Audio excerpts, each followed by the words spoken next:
Buenas noches, gracias por la presentación. En el día de hoy vamos a tratar de avanzar todo lo que se pueda sobre código tributario. Para la siguiente clase hacer impuesto a la renta, luego ya el martes hacer IGB y finalmente el jueves ver algo de tributación internacional o precio de transferencia o precio de transferencia, ¿no? Entonces empezamos con lo que es el código tributario. Para esto hay que saber qué es lo que es un tributo. El Código Tributario habla sobre las obligaciones tributarias, habla sobre los tipos de tributo, pero no define qué es un tributo. Y esto es algo sumamente relevante, puesto que si se trata de alguna controversia que no tenga carácter tributario, entonces no lo va a poder ver finalmente el Tribunal Fiscal, sino va a tener que regirse por la Ley del Procedimiento Administrativo General. Entonces, ya el Tribunal Fiscal, así como el Tribunal Constitucional, han señalado que el tributo es una obligación jurídica pecuniaria. Pecuniaria es que tenga contenido patrimonial, o sea, que sea dineraria. Ex lege, o sea, que sea creada por ley. Como vamos a ver después, de todas maneras, los tributos y sobre todo en lo que son los impuestos tienen una reserva de ley. Significa que tienen que ser creados por ley expresa y no por alguna norma reglamentaria. Luego la definición señala que no constituye sanción por acto ilícito, puesto que en estos casos ya no estaríamos ante un tributo, sino estaríamos ante una multa, alguna sanción del Estado, cuyo sujeto activo es una entidad pública y cuyo sujeto pasivo es alguien puesto en esa situación por voluntad de la ley. De esta manera podemos ver de que el tributo es algo que los administrados, los contribuyentes, le deben al Estado, pero no por alguna prestación comercial que le haya hecho el Estado a ellos, sino que es algo que sirve para enriquecer el erario nacional, ¿no? Para poder cubrir los gastos públicos del Estado. El artículo 74 de la Constitución Política señala ciertos requisitos esenciales que deben cumplir los tributos. Los podemos resumir en 5 principios que se desprenden de la Constitución Política. El primero es el principio de capacidad contributiva. Significa que las cargas tributarias tienen que recaer donde exista riqueza que pueda ser gravada. Así, por ejemplo, en lo que es el impuesto a la renta, la capacidad contributiva no constituyen los ingresos que pueda tener el contribuyente, sino las ganancias. ¿Qué diferencia hay entre los ingresos y las ganancias? Que las ganancias son las que se obtienen luego de deducir de los ingresos los costos y los gastos necesarios para producirlo. En el caso del IGB y del impuesto selectivo al consumo, la capacidad contributiva viene dada por el consumo. Si bien es cierto que el empresario es el obligado a pagar el impuesto a la SUNAT, sin embargo, el incidido económicamente, el afectado con el impuesto, es el consumidor final. Por ejemplo, si nosotros consumimos una gaseosa en el mercado, entonces, si bien es cierto que el dueño de la tienda va a pagar el IGB, el impuesto selectivo al consumo, sin embargo, el afectado con ese impuesto va a ser el consumidor final, quien encima, como no es empresario, no puede deducir ningún crédito fiscal por ello. El principio de no confiscatoriedad está muy relacionado con el principio de capacidad contributiva. Cuando se lesiona el principio de capacidad contributiva, estamos ante un tributo confiscatorio.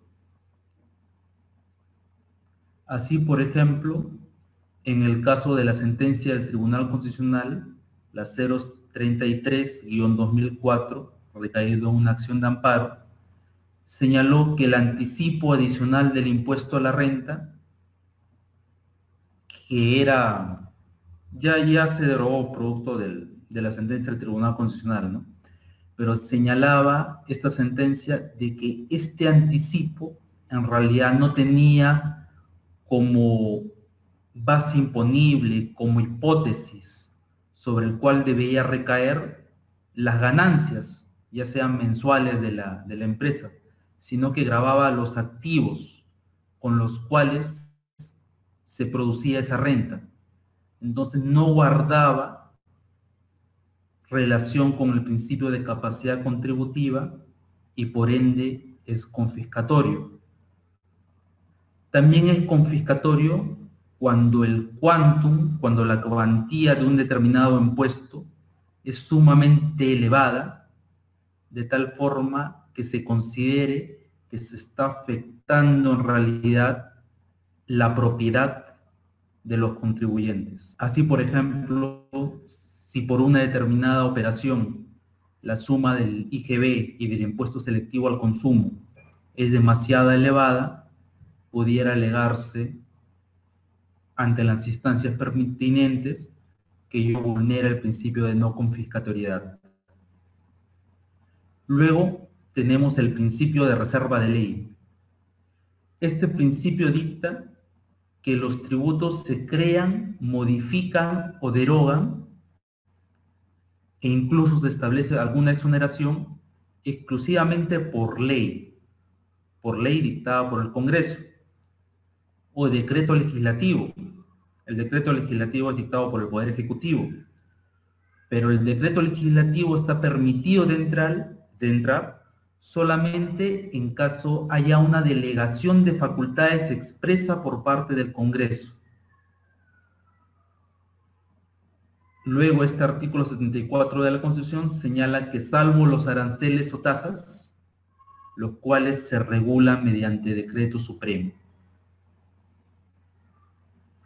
Sin embargo, acá cabe hacer un hincapié, porque se ha interpretado de que las tasas y los aranceles de por sí deben ser regulados por norma con rango de ley, solamente que la cuantía o el porcentaje sobre el cual se va a calcular el tributo sí puede ser regulado por decreto supremo.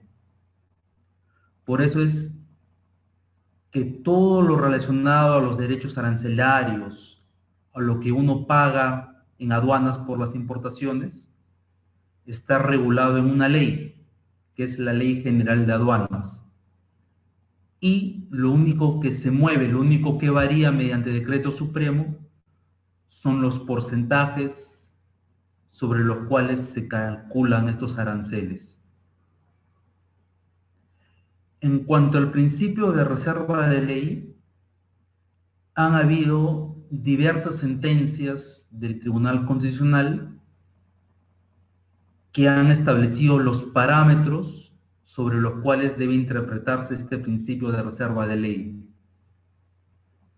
Así tenemos la sentencia del Tribunal Constitucional 2762-2002, recaído en una acción de amparo, que señaló que en el caso de las tasas del impuesto selectivo al consumo no podían ser reguladas arbitrariamente mediante decreto supremo,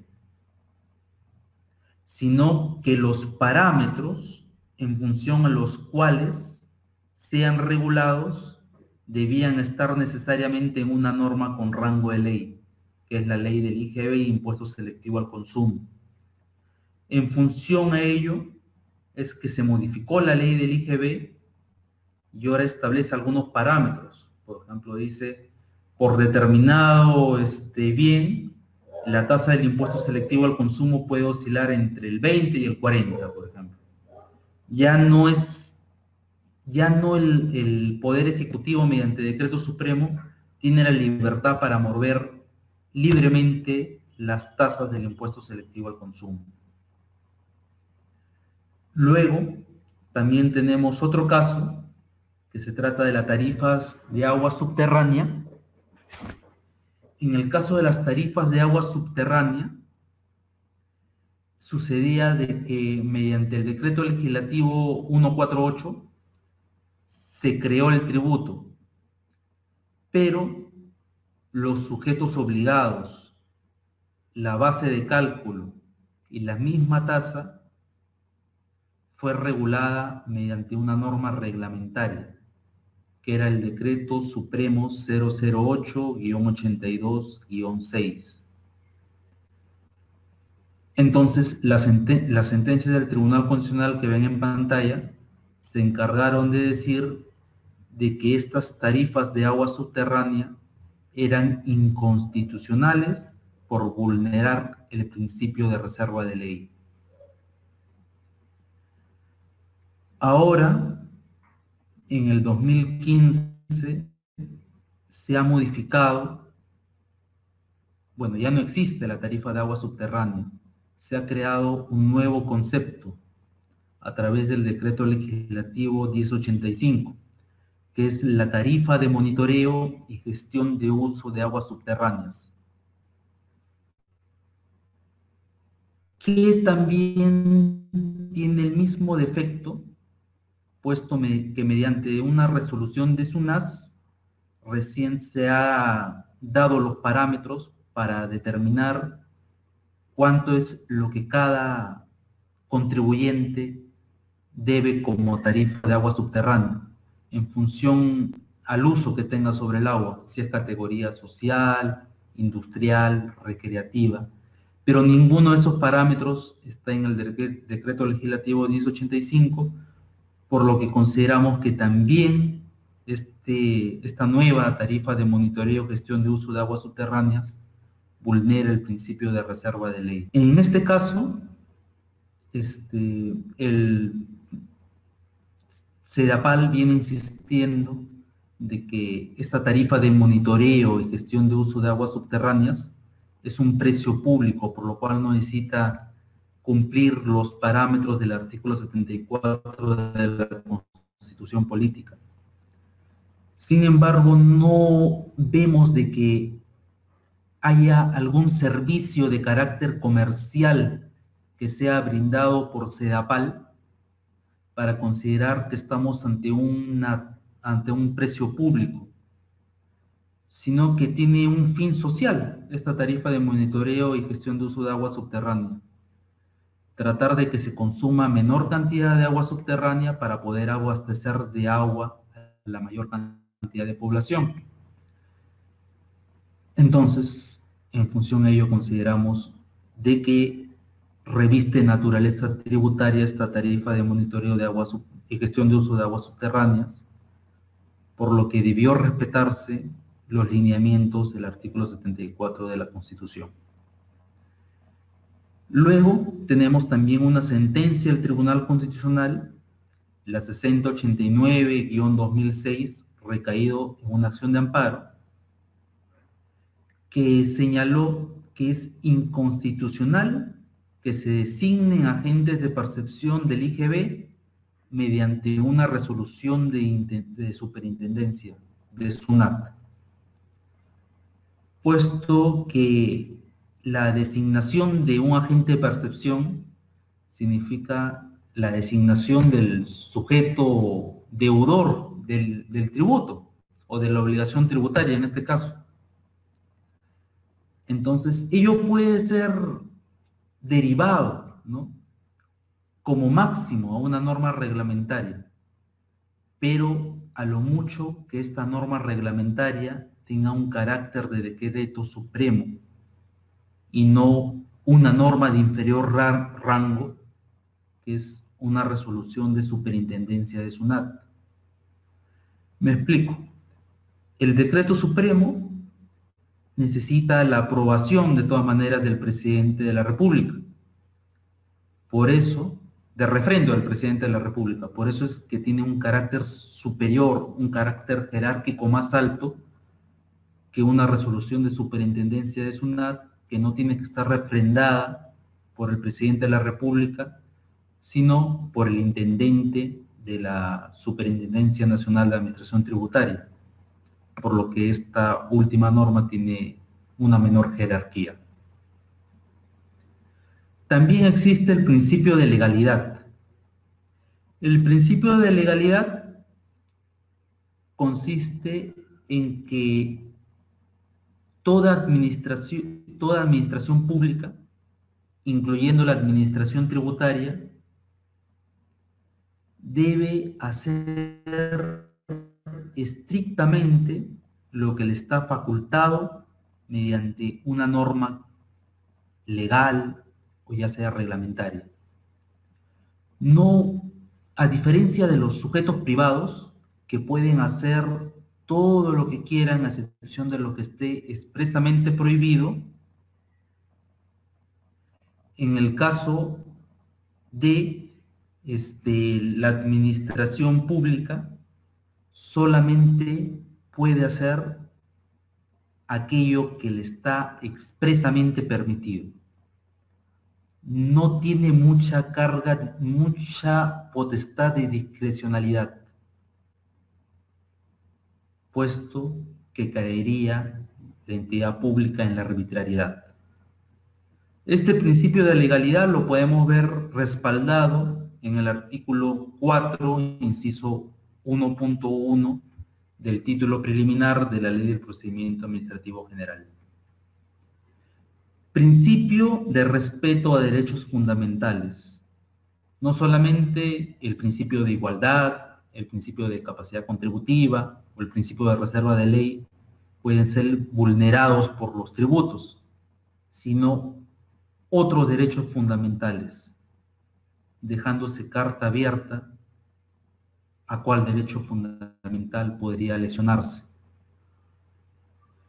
Y en este caso resulta sumamente anecdótico un caso en el cual, mediante una fiscalización tributaria, a una empresa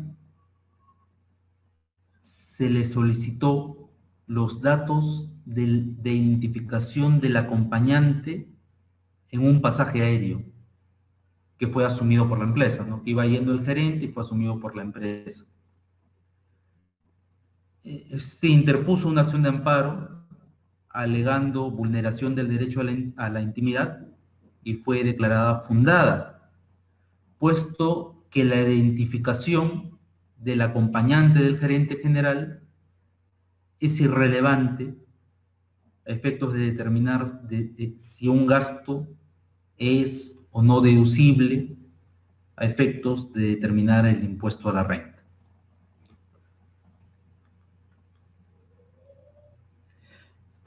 El Código Tributario sí define a las clasificaciones de los tributos. Así clasifica los tributos en impuestos, contribuciones y tasas. Los impuestos son aquellos tributos en los cuales no hay una contraprestación de parte del Estado a favor del que paga el impuesto. Sirve para cumplir los fines sociales del Estado, brindar mayor educación pública, salud pública. Estos impuestos son los que están mayormente revestidos con el principio de reserva de ley que vimos líneas atrás. Las contribuciones son tributos que se refieren a servicios brindados por el Estado a favor de la colectividad en general. Así tenemos, por ejemplo, los arbitrios de parques y jardines, que benefician especialmente a la colectividad que viven cerca de sus parques.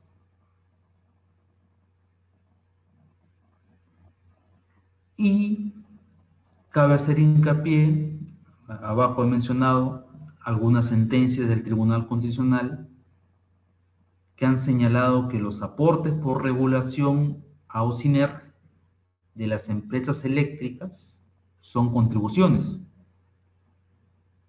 puesto que estos aportes por regulación son pagados por estas empresas a efectos de ahorrarle costos de transacción en sus operaciones con distribuidores o transmisores de electricidad.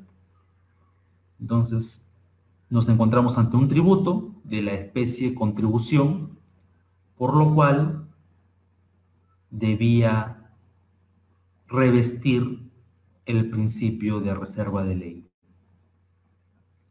A diferencia de la contribución, la tasa es una suma que se paga por un servicio individualizado en una persona. La contribución es un servicio a favor de una colectividad. La tasa, estamos hablando de un servicio individualizado. En cuanto a las clases de tasas que hay, tenemos los arbitrios, derechos y licencias. Los arbitrios son tasas que se pagan por la prestación o mantenimiento. Y las licencias, estamos hablando de tasas que gravan la obtención de autorizaciones específicas, son tasas que se pagan para la realización de actividades de provecho particular de bienes públicos. Si tienen cualquier pregunta, no duden en hacerla, ¿no? Como ya hemos mencionado, hay diferencias entre tasa y precio público. En el precio público nos estamos refiriendo a servicios de carácter comercial que por circunstancias coyunturales son brindados por el Estado.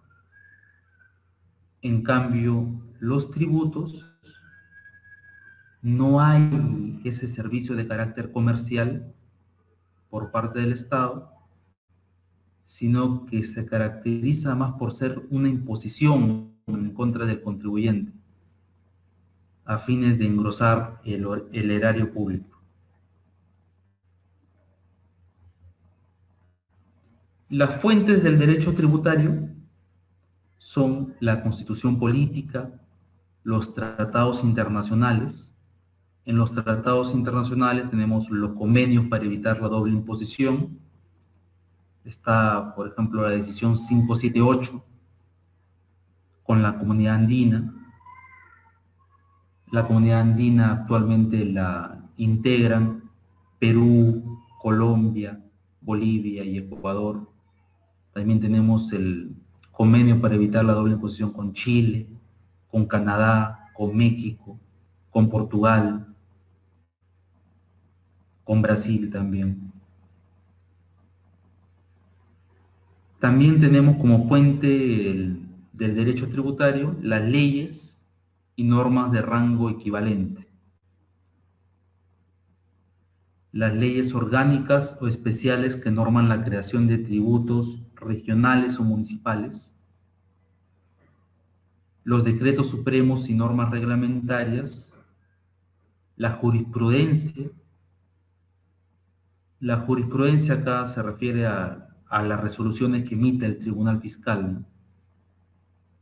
Ya sea con carácter de observancia obligatoria o la jurisprudencia en general, o sea, alguna resolución específica en la cual el Tribunal Fiscal no señale que es de observancia obligatoria. Las resoluciones de carácter general emitidas por la Administración Tributaria. Acá estamos hablando de los informes institucionales de la SUNAT, que son vinculantes para todos los órganos de la SUNAT, el órgano de fiscalización, el órgano de control interno, los órganos resolutores de reclamaciones. Y también tenemos como fuente de derecho tributario a la doctrina, ¿no?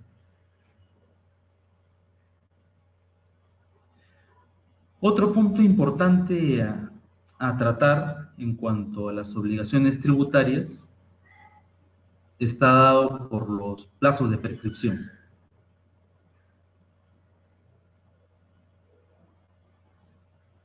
Según el Código Tributario, hay un plazo de prescripción de 4 años para quienes han presentado su declaración determinativa de impuestos, 6 para quienes no hayan presentado su declaración, y en el caso de tributos retenidos o percibidos, el plazo de prescripción es de 10 años, y para solicitar devoluciones de pagos indebidos en exceso o solicitar su compensación, el plazo de prescripción es de 4 años.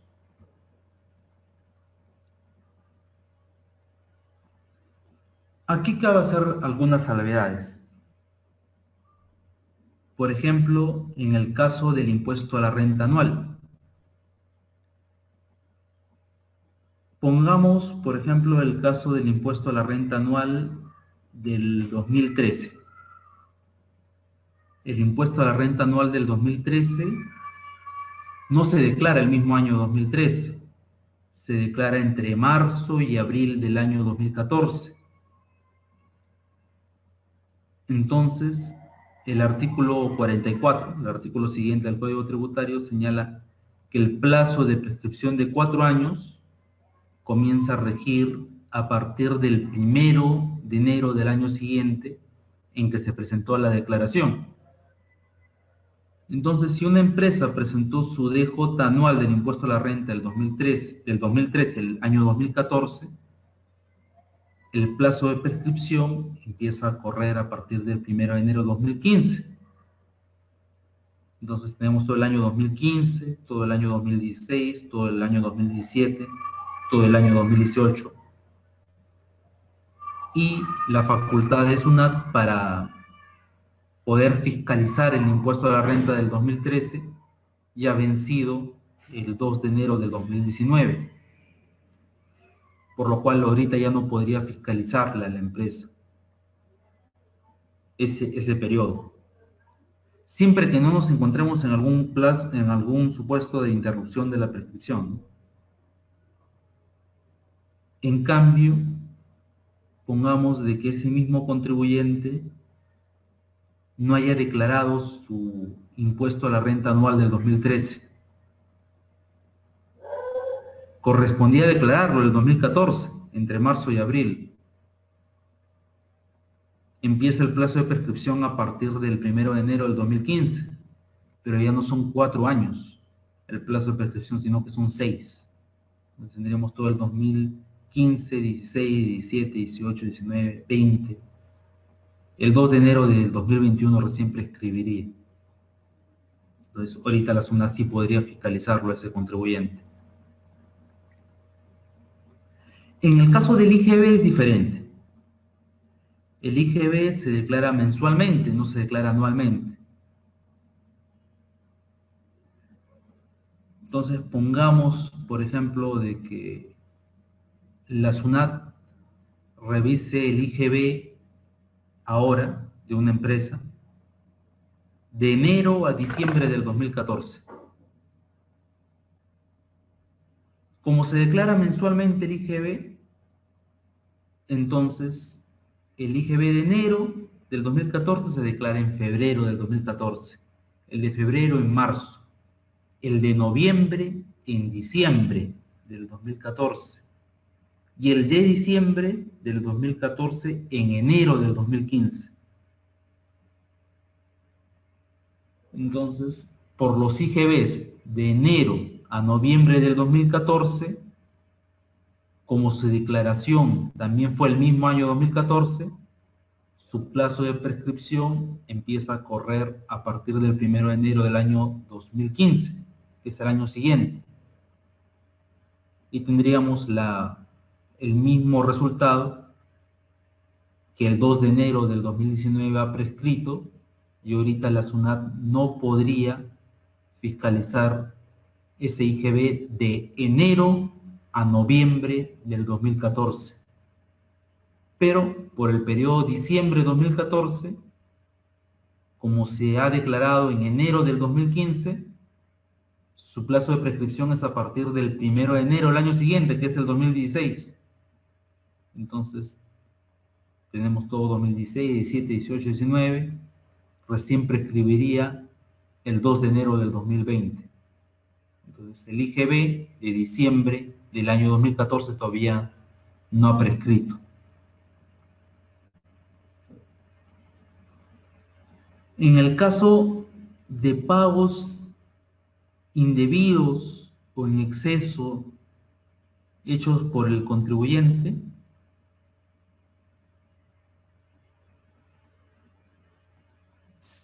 ahí, desde el momento que uno efectúa el pago indebido o desde el momento en que el pago devino recién en uno indebido, a partir del 1 de enero del año siguiente corre el plazo de prescripción de 4 años. ¿Cómo un pago puede convertirse en pago debido de un tributo y luego convertirse en indebido?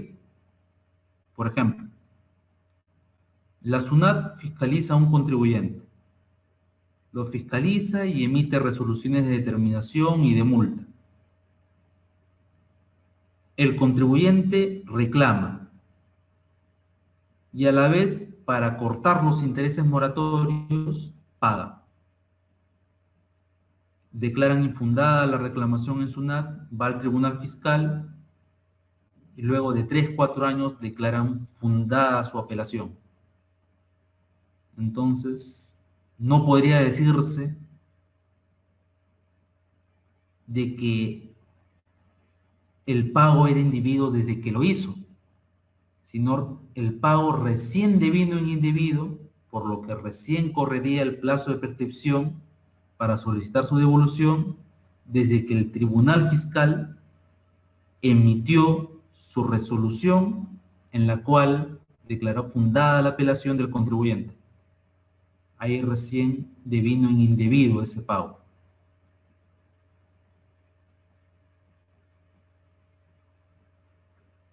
En el plazo de prescripción de 10 años, estamos hablando no solamente cuando no haya retenido el IGB o percibido el IGB de la empresa,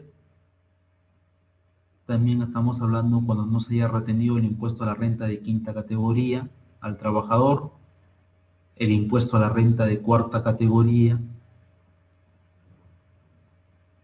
al locador independiente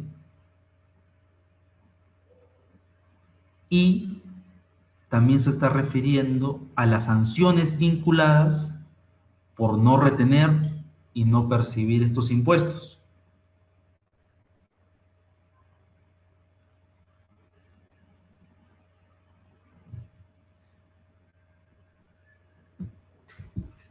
Hay algunas resoluciones del Tribunal Fiscal que son importantes en esta materia de prescripción.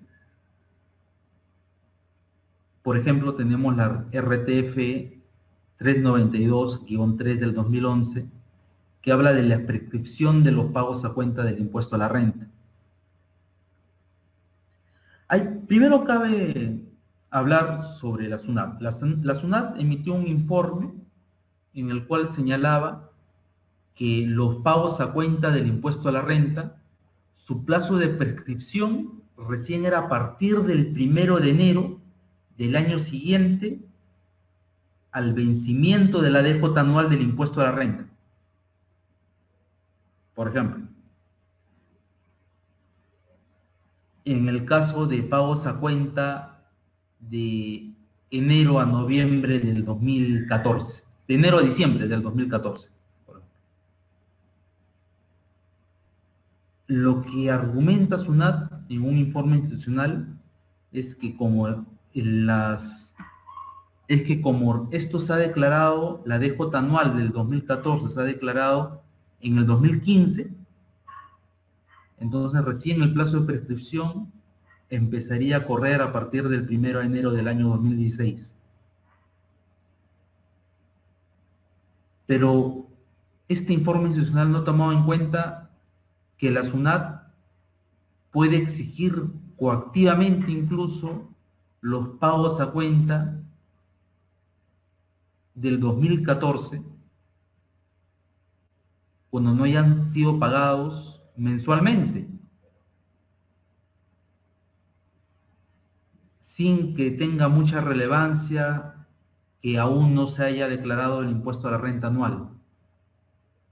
Por ello, con buen criterio, estas resoluciones del Tribunal Fiscal han señalado que como son exigibles estos pagos a cuenta antes del vencimiento de su DJ anual, del impuesto a la renta de regularización, entonces su plazo de prescripción, en el caso de los periodos enero a noviembre, en nuestro caso hipotético es del 2014, empiezan a correr su plazo de prescripción de 4 años a partir del 1 de enero del año 2015 y no a partir del año 2016, como argumenta la SUNAT.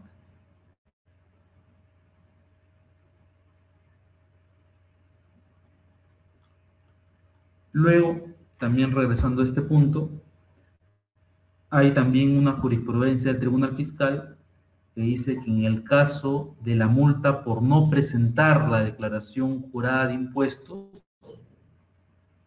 su plazo de prescripción es de 4 años. Si bien es cierto que el plazo de prescripción de los tributos que no se hayan declarado es de 6 años, sin embargo, la multa vinculada, o sea, la multa por no presentar declaraciones determinativas de impuestos, su plazo de prescripción sí es de 4 años.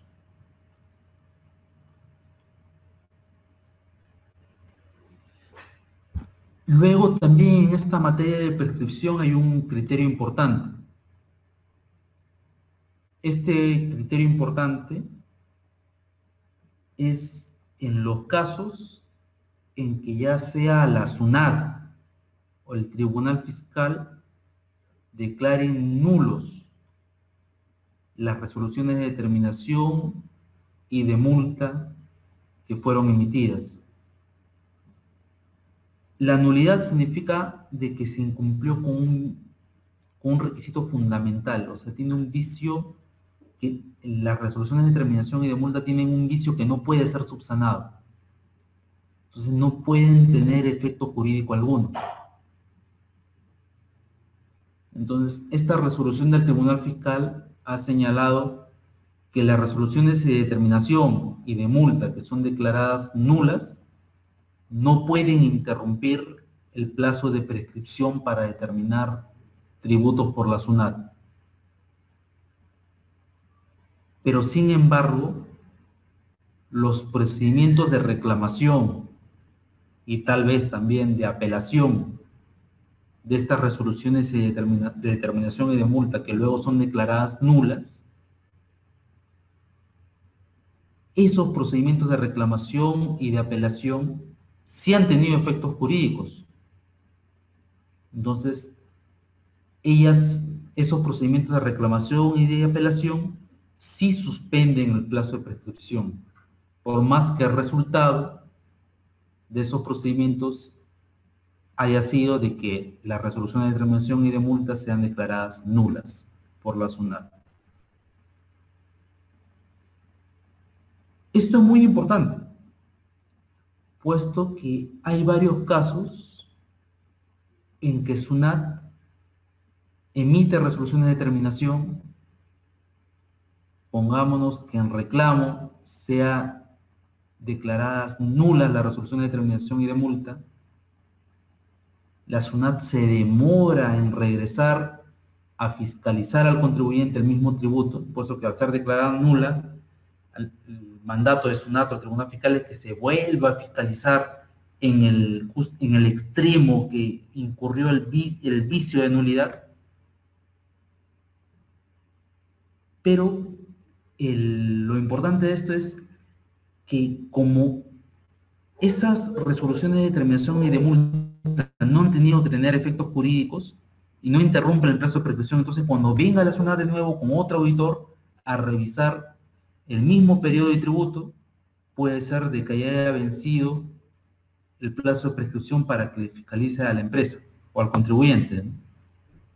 Entonces esta resolución es muy importante a tener en cuenta. Entramos a un procedimiento, a lo que es el procedimiento de fiscalización. El procedimiento de fiscalización es aquel por medio del cual la administración tributaria revisa las declaraciones de impuestos que han efectuado los contribuyentes, ¿no? Verifica el correcto cumplimiento de las obligaciones tributarias de los contribuyentes. A efectos de una fiscalización, la SUNAT cuenta con diversas herramientas para lograr su cometido. Emite requerimientos a los contribuyentes, solicitándoles los libros contables, las adiciones y deducciones para el impuesto a la renta, los comprobantes de pago emitidos, las guías de remisión, la bancarización de las operaciones. También puede efectuar cruces de información con terceros, cruces de información, por ejemplo, con los proveedores, para ver si ellos han declarado las ventas que le han efectuado al contribuyente, para ver cómo figuran esas ventas que han efectuado al contribuyente en sus libros o registros contables.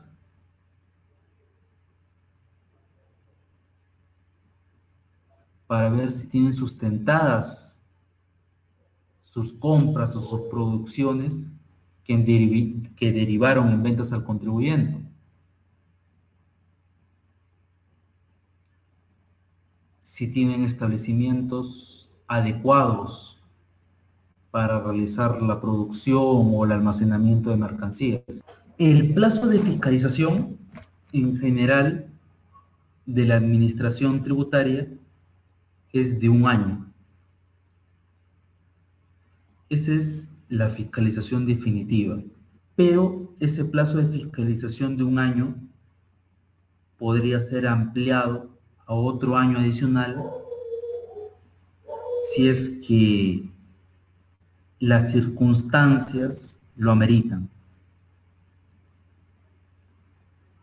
Por ejemplo, cuando hay complejidad en las operaciones del contribuyente. Pero de todas maneras, con anterioridad de 30 días, se le debe avisar al contribuyente con una carta que se le va a ampliar el plazo de fiscalización a 1 año adicional. Esto es una ventaja a comparación de los procedimientos de fiscalización muy anteriores, ¿no?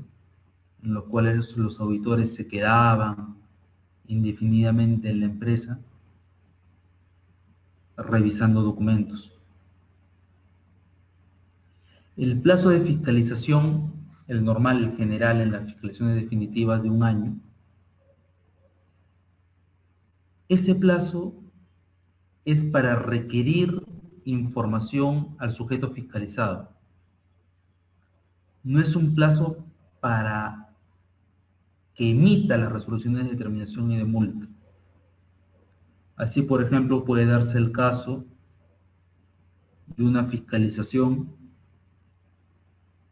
que ya hayan requerido al contribuyente información por 1 año, pero que aún no emitan las resoluciones de determinación y de multa. Para eso, para emitir las resoluciones de determinación y de multa, la SUNAT sí cuenta con el plazo de prescripción de los tributos, que es de 4 años. Pero requerir la información, acudir a las instalaciones de la empresa a solicitar información, el plazo es de 1 año. Luego de ese año de inspección en las instalaciones de la empresa, puede también hacer cruces de información con terceros, ¿no? y también emitir la resolución de determinación y de multa. Lo que sí señala ahora el reglamento de fiscalización es que toda fiscalización debe terminar con una resolución de determinación y de multa. Si es que la SUNAT no encontró ningún reparo, ninguna observación al contribuyente, entonces tiene que emitir una resolución de determinación con monto cero.